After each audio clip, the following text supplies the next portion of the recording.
Good evening students. सो आज हम लोग वंस अगेन एक नया टॉपिक लेकर आए हैं। पिछले क्लास में हमने ईएमआई का बेसिक कॉन्सेप्ट कवर किया था। अगेन एक प्यारा सा टॉपिक हर बार एग्जाम में पूछा जाता है। उस टॉपिक का नाम है स्वप्रेरण गुणांक किसे कहते हैं और अन्योन्य प्रेरण गुणांक किसे कहते हैं। इसको डिफाइन करना है हमें एग्जैक्टली। ये 2 नंबर का क्वेश्चन आता है और ओवरऑल अगर मिलाएं तो टोटल 4 नंबर, या तो 2 नंबर का अन्योन्य प्रेरण गुणांक पूछेगा या तो 2 नंबर का स्वप्रेरण गुणांक पूछा जाता है। तो इसको डिटेल्ड वे में स्टार्ट करते हैं। वैसे तो मैंने इसको पीपीटी के थ्रू समझाने का कोशिश किया है कि आपको लिखना कैसे एग्जाम में, लेकिन एक शॉर्टकट आपको समझा देता हूं, देन फिर स्टार्ट करते हैं अपना क्लास। अगर आपको स्वप्रेरण गुणांक समझना है तो थोड़ा सा बेसिक थ्योरम 2 मिनट के लिए बस आप ध्यान से सुन लीजिए, कॉन्सेप्ट कवर हो जाएगा। देखो होता क्या है, जो सेल्फ इंडक्शन होता है, सेल्फ इंडक्शन, इसका नाम है स्वप्रेरण। स्वप्रेरण अब इसके नाम से ही क्लियर है, इसके नाम से ही क्लियर है। स्व मतलब खुद में और प्रेरण मतलब प्रेरित धारा की घटना। कोई ऐसी कॉइल, कोई ऐसा लूप, कोई ऐसा सर्किट जिसमें जिसमें यदि धारा का प्रवाह किया जाए, कोई ऐसा परिपथ है, कोई ऐसा लूप है जिसमें मुख्य धारा का प्रवाह किया जाए, इट मीन्स करंट का। कोई ऐसा परिपथ हो जिसमें हम धारा प्रवाहित करें तो धारा का ही विरोध करने के लिए उसी सर्किट में अपोजिट डायरेक्शन में प्रेरित धारा प्रवाहित होने लगती है, तो ऐसे लूप को कहते हैं, ऐसे लूप को कहते हैं स्वप्रेरण। मतलब नाम से ही क्लियर है, कोई ऐसा सर्किट है जिसमें करंट फ्लो करने पर उसी करंट का अपोज किया जाता है और उस कॉइल को हम लोग कहते हैं सेल्फ इंडक्शन। सेल्फ इंडक्शन ये इसका नाम है। अब इसको डेप्थ वे में पूरा डेफिनेशन के साथ कवर करते हैं अपने इस पीपीटी के थ्रू। आप ऐसे समझिए,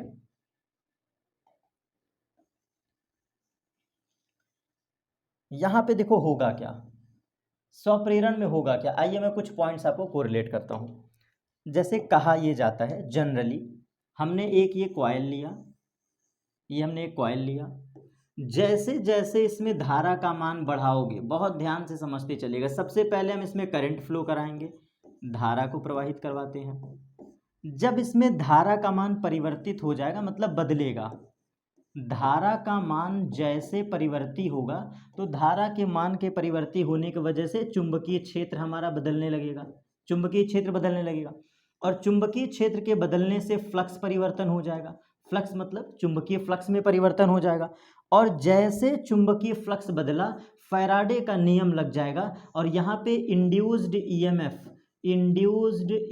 क्रिएट हो जाएगा, जिसको हम लोग प्रेरित विद्युत वाहक बल भी कहते हैं। बहुत प्यारा सा कॉन्सेप्ट है। किसी ऐसे परिपथ में जिसमें धारा का मान प्रवाहित करने पर या धारा के मान को बदलने पर चुंबकीय क्षेत्र परिवर्ती हो जाए और चुंबकीय क्षेत्र के बदलने पर फ्लक्स परिवर्ती हो जाए और अगेन फ्लक्स के बदलने पर इंड्यूस्ड ईएमएफ, इट मीन्स प्रेरित विद्युत वाहक बल, प्रेरित विद्युत वाहक बल उत्पन्न हो जाता है, प्रेरित विद्युत वाहक बल उत्पन्न हो जाता है। और जबकि ये कुंडली बंद है, जबकि ये कॉइल बंद परिपथ है, तो इसके वजह से उसमें प्रेरित धारा का प्रवाह होने लगता है। और इस ओवरऑल डिटेल्ड कॉन्सेप्ट को, इस ओवरऑल कंप्लीट कॉन्सेप्ट को ही कहते हैं स्वप्रेरण की घटना। किसी ऐसे परिपथ में जिसमें धारा का प्रवाह करने पर उसी परिपथ के भीतर चुंबकीय क्षेत्र परिवर्तित होता है, चुंबकीय क्षेत्र के परिवर्तित होने से फ्लक्स परिवर्ती हो जाता है और फ्लक्स के परिवर्ती होने से प्रेरित विद्युत वाहक बल उत्पन्न हो जाता है।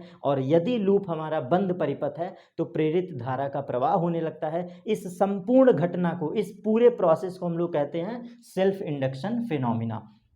और फाइनली अगर इसको हम डेफिनेशन के थ्रू डिफाइन करना चाहें कि एग्जाम में आपको कैसे लिखना है, तो आप इसको ऐसे कह सकते हैं कि विद्युत चुंबकीय प्रेरण की वह घटना है जिसमें, यहीं से आपको नोट डाउन करना है, स्वप्रेरण में स्पेशली आप कहोगे कि विद्युत चुंबकीय प्रेरण की वह घटना जिसमें किसी कुंडली में, जिसमें किसी कुंडली में विद्युत धारा के मान में परिवर्तन करने पर उसी कुंडली में प्रेरित धारा उत्पन्न हो जाती है, जिसे हम लोग स्वप्रेरण कहते हैं। सिर्फ नोट डाउन करने के लिए, समझाने के लिए मैंने बताया है, इस पॉइंट को आप कोरिलेट कर लीजिएगा। विद्युत चुंबकीय प्रेरण की वह घटना जिसमें किसी कुंडली में धारा प्रवाहित करने पर उसी कुंडली के भीतर प्रेरित धारा उत्पन्न हो जाती है, इसी को हम कहते हैं स्वप्रेरण। डायग्राम के लिए आप ये प्यारा सा एक चित्र बना सकते हैं, ये डायग्राम के लिए एक आप प्यारा सा चित्र बना सकते हैं, ठीक है, सिंपली। और करंट का डायरेक्शन मैं यहाँ पे डिफाइन कर ले रहा हूँ।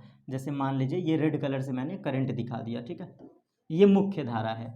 रेड कलर से जो मैं दिखा रहा हूँ ये मुख्य धारा है। तो मुख्य धारा का विरोध करने के लिए ये प्रेरित धारा बहेगी। बस आप इतना लिख देते हैं अगर अपनी कॉपी में तो बहुत सफिशियंट है, बहुत सफिशियंट है इतना, ठीक है। तो ये हमारा बेसिक पॉइंट हो गया। अब इसको अगर और परिभाषित करना है कि स्वप्रेरकत्व तो क्या होता है, सेल्फ इंडक्टर क्या होता है, इसको हम लोग कहते हैं सेल्फ इंडक्टर। तो थोड़ा सा इसका भी बेसिक आप एग्जाम में कैसे लिखेंगे इसको फास्ट वे में समझ लीजिए। यदि किसी कुंडली में बहने वाली धारा एकांक हो, इट मीन्स करंट की वैल्यू 1 होना चाहिए, 1 एम्पियर। कोई ऐसी कुंडली है जिसमें धारा का मान एकांक हो, तो कुंडली से परिबद्ध, परिबद्ध मतलब बंधा हुआ फ्लक्स, गुजरने वाला कुल फ्लक्स, ये क्या कहना चाह रहा है, चुंबकीय फ्लक्स ग्रंथिताओं की संख्या को ही स्वप्रेरकत्व कहते हैं।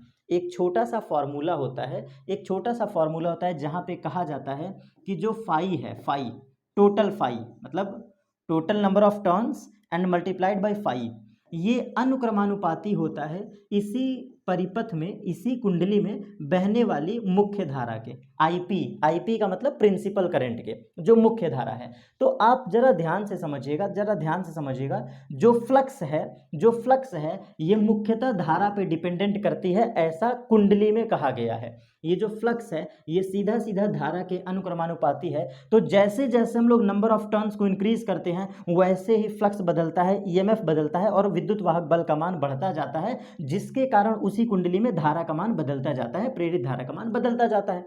तो यहाँ से जो आने वाला कोफिशियंट है, यहाँ से जो आने वाला नियतांक है, इसको हम लोग डिफाइन कर सकते हैं N phi is equal to L I. n phi is equal to Li. This L is constant quantity. This L is also proportional constant. तो हम यहाँ से लिख सकते हैं n phi whole divide by I, whole divide by I. इसी relation को कहा जाता है बेटा स्वप्रेरकत्व, इसी एल को कहा जाता है स्वप्रेरकत्व। और डेफिनेशन में बोला गया है कि ये करंट अगर 1 एम्पियर हो जाए तो जो एन फाई दिख रहा है ना, इसी का नाम है कुल फ्लक्स ग्रंथिताओं की संख्या। एक्चुअल में ये बातें भी मैंने आगे लिखा हुआ है, लेकिन सबसे पहले आपको ये चीज़ बताना पड़ेगा कि स्वप्रेरकत्व खुद कैसे परिभाषित है, स्वप्रेरकत्व खुद कैसे परिभाषित है। तो आप बेसिक पहले ये वाली स्लाइड बताओ सिंपली, फिर नोट करके आप इस बात को बताओ कि स्वप्रेरण के भीतर, स्वप्रेरण कॉन्सेप्ट के भीतर प्रेरकत्व क्या होता है, स्वप्रेरकत्व क्या होता है। इसके लिए आपको ये हिंदी डेफिनेशन बताना पड़ेगा। एंड इसी को कोरिलेट करने के लिए देखिए मैंने सारा सब कुछ यहाँ पे नोट किया हुआ है बिल्कुल पहले से। माना किसी कुंडली में प्रवाहित होने वाली धारा आई है, मैंने पहले ही बता दिया, किसी कुंडली में प्रवाहित होने वाली धारा आई है और कुंडली के n फेरे हैं, तो कुंडली के प्रत्येक फेरे से बद्ध चुंबकीय फ्लक्स जो होगा फाई बी, ये देखो फाई बी, ये डिपेंडेंट होता है धारा के अनुक्रमानुपाती। ये देखो साफो साफ लिखा है, देख रहे हो। और यहां से हम कह सकते हैं, ये लाइन ध्यान से देखिएगा, N of phi B is directly proportional to I. और स्पेशली मैं इसको इंडिकेट करके बता दे रहा हूं बेटा, ये रेड कलर से चुंबकीय फ्लक्स ग्रंथिताओं की संख्या, ये रेड पेन से मैं अलग नोट डाउन कर दे रहा हूं, ये जो रेड मार्कर से मैं बता रहा हूं चुंबकीय फ्लक्स ग्रंथिताओं की संख्या, इसको कोरिलेट करते हैं एन ऑफ फाई बी से। सीधा सा कॉन्सेप्ट है, सीधा सा कॉन्सेप्ट है, नंबर ऑफ टर्न्स और फ्लक्स, नंबर ऑफ टर्न्स और फ्लक्स, इसी के गुणनफल को कहते हैं चुंबकीय फ्लक्स ग्रंथिताओं की संख्या। इसको इजी वे में कोरिलेट करने के लिए मैं जो समझाता हूं, phi is directly proportional to I. मेरा जो कॉन्सेप्ट है, सेल्फ कॉन्सेप्ट है, phi is directly proportional to I. If coil have n turns so n को मल्टीप्लाई कर दो, और यहाँ से आने वाला कोफिशियंट l है जिसको हम लोग यहाँ से नोट डाउन कर सकते हैं। तो ये रहा हमारा प्यारा सा रिलेशन जो मैं जस्ट अभी पीछे समझा चुका हूँ।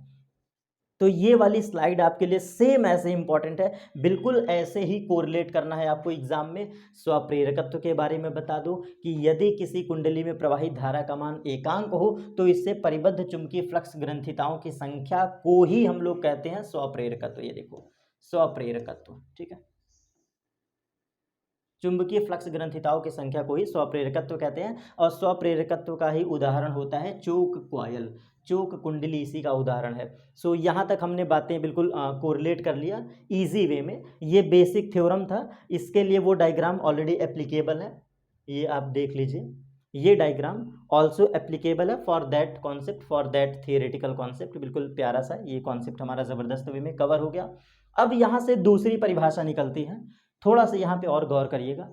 सबसे लास्ट डेफिनेशन निकलता है स्वप्रेरकत्व की 3 परिभाषा आपको एग्जाम में लिखना है। मान लो 3 ना लिख पाओ तो कम से कम 2 तो लिख के आओ। तो ये सबसे लास्ट डेफिनेशन है जहां पर हम लोग स्पेशली एल को डिफाइन करते हैं in terms of E, in terms of E, और ई का मतलब है प्रेरित विद्युत वाहक बल। अब ये कहानी कैसे होता है, तो आइए इसको अलग से मैं स्लाइड पे समझाता हूँ व्हाइट बोर्ड पे, ताकि थोड़ा सा आपका कॉन्सेप्ट क्लियर हो जाएगा। B focus, be motivated and clear your concept in board examination purpose, जो भी आप कह लो, बस डेडिकेटेड वे में पढ़ो। ध्यान दीजिएगा, मैंने बताया कि जो फ्लक्स है वो डायरेक्टली प्रोपोर्शनल करंट के है।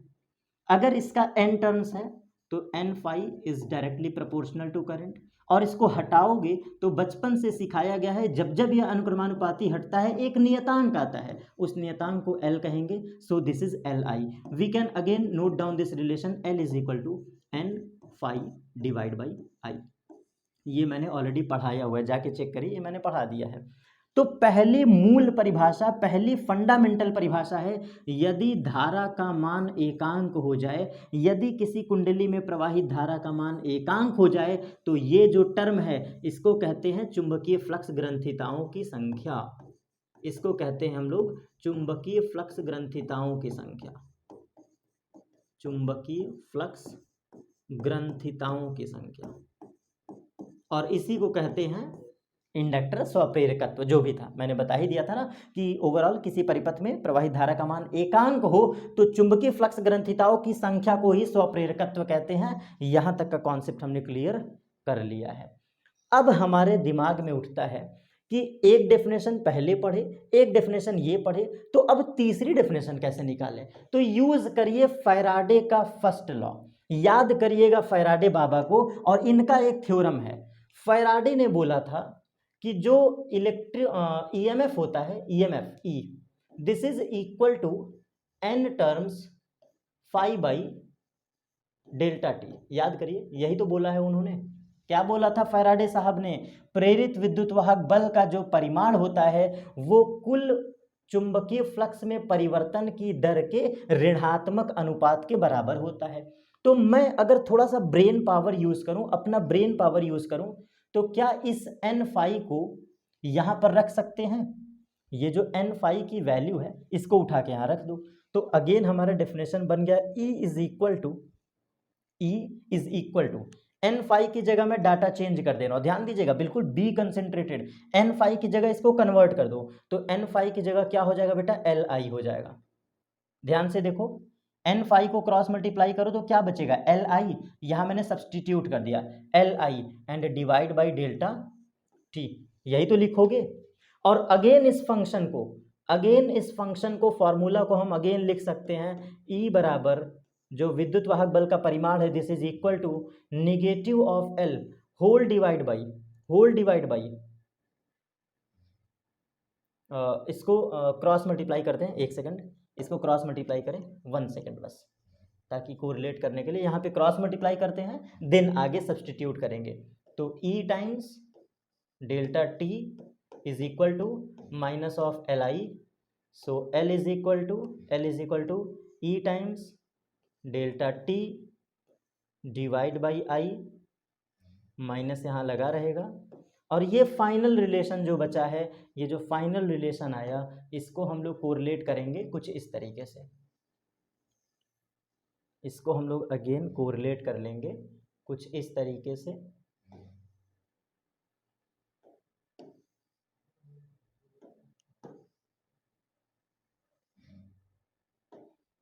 सो इस फाइनल रिलेशन को हम लोग लिख सकते हैं, capital L is equal to minus का E whole divide by I divide by delta t, और बस यहाँ से आपका परिभाषा बन के आ चुका है। बस यही हमें दूसरी परिभाषा बनाने का कॉन्सेप्ट हिंट देता है।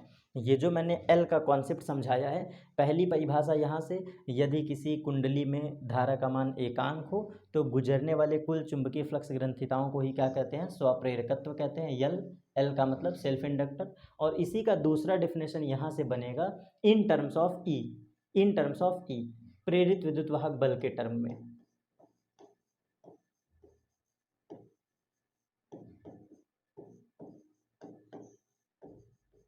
तो ये हमारा दूसरा डेफिनेशन। अब कैसे बनेगा, तो कॉन्सेप्ट को समझिएगा। ये जो I/T है, एकांक प्रवाह धारा की दर, मतलब एकांक प्रवाहित धारा की दर, ये पूरा डाटा एक कर दो तो जो प्रेरित विद्युत वाहक बल का परिमाण है ये L के बराबर हो जाएगा। यही चीज़ डिफाइन किया गया है। आइए अब इसको हिंदी वे में यहाँ पे कवर करते हैं। चलो देखो क्या लिखा है। इस कुंडली के अनुसार स्वप्रेरकत्व की एक परिभाषा और है, देखिएगा। इस कुंडली के अनुसार यहाँ पे एक परिभाषा और है। क्या कह रहा है, जब किसी कुंडली में प्रवाहित धारा एकांक होती है, प्रवाहित धारा I की वैल्यू 1, तो उस कुंडली में गुजरने वाले चुंबकीय फ्लक्स ग्रंथिताओं की संख्या को ही हम लोग कहते हैं, क्या कहते हैं, स्वप्रेरकत्व के बराबर होता है। जो मैंने फॉर्मूला प्रूफ किया था वो देखिए यही लिखा है, ये देखिए, ये फैराडे लॉ है। फैराडे लॉ यही तो है, E बराबर minus of N D phi by D T. और इस एन फाई की जगह पे पुट कर दिया एल आई, देख लो एल आई, देख पा रहे हो, एन फाई की वैल्यू को सब्सटीट्यूट कर दिया है, केवल एन फाई को देखिएगा, एन फाई को, तो ये एल आई हो गया, ये डेल्टा टी। क्रॉस मल्टीप्लाई करो, क्रॉस मल्टीप्लाई करने के बाद यही हमारा भी आंसर आया है, देख लो, L delta I by delta t. यहाँ तक ये ऑलरेडी मैंने प्रूफ करके दिखा दिया है। सो फाइनल रिलेशन हमने ये लिखा था, देख लो, L इज इक्वल टू, मिलवा दें, ध्यान से देखना, स्वप्रेरकत्व का सबसे लास्ट डेफिनेशन है, ध्यान से देखिए, L ये लिखा हुआ है। और देखिए हमने भी क्या प्रूफ किया है, ये देखिए आप, L is equal to minus E divide by I by delta T. यही टर्म हमारा यहाँ पे छपा हुआ है, देख लीजिए, minus E divide by I by delta T. तो ये परिभाषा इस बात को बता रहा है, ये परिभाषा इस बात को बता रहा है कि यदि किसी कुंडली में एकांक समय में धारा प्रवाह की दर एक हो, एकांक समय में प्रवाहित धारा की दर एक हो, तो ऋणात्मक विद्युत वाहक बल को ही हम क्या कहेंगे, L कहेंगे।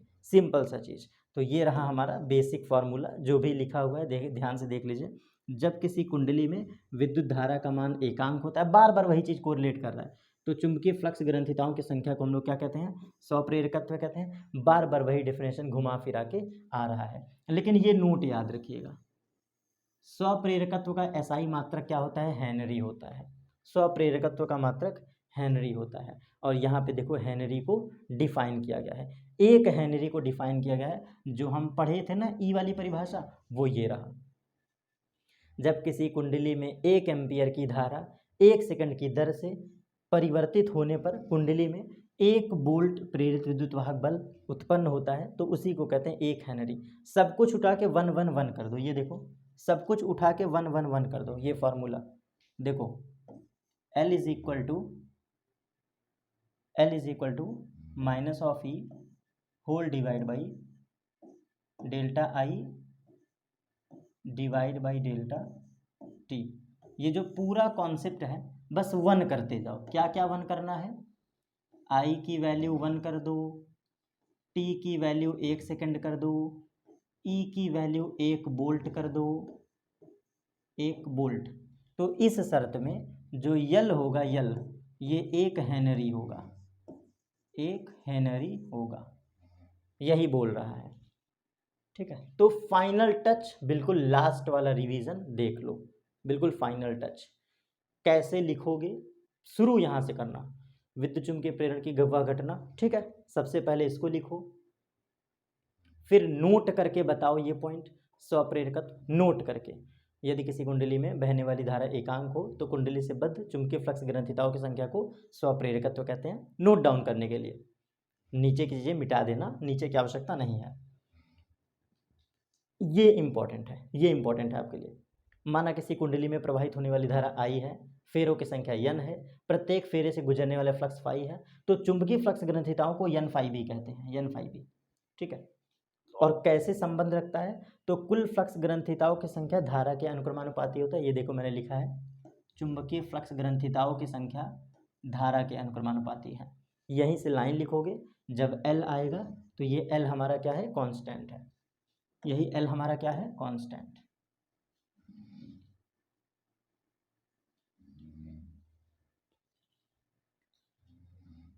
फिर अगली नेक्स्ट स्लाइड में आप बोलोगे कि स्वप्रेरकत्व की परिभाषा कुछ इस तरीके से हम दे सकते हैं विद्युत वाहक बल के टर्म में, विद्युत वाहक बल के टर्म में। ये सारी चीज़ें मैंने बेसिक कोरिलेट कर दिया।